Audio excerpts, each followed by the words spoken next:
Вы на канале Новости БП. В Мангистауской области более 170 рабочих Industrial Service Resources, аутсорсингового предприятия нефтедобывающей компании Каражанбасмунай, вышли на забастовку.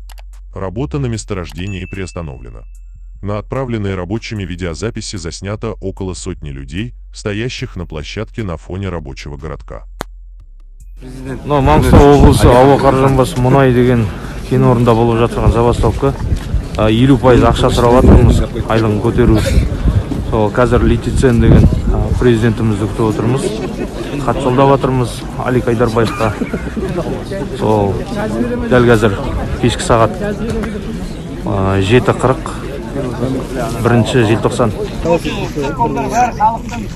Ұсынысын айтып, мана сағат 6:30-да бәріміз кездесіп, осындай қуанышта бар мұнда, бәріміз қол қойдық.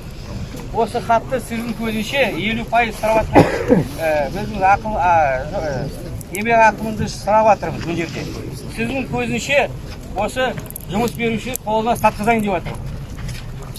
Дұрыс па жігіттер? Тек қана 50% ба? 50% сұрап жатыр. 50% болмайтын болса, қасына қосып жазылу керек. 50% болмайтын болса, баяғы 400% мұртымызды орнына қойсын. Солай ма жігіттер? Сегодня, 1 декабря, забастовка в Каражанбасмунай.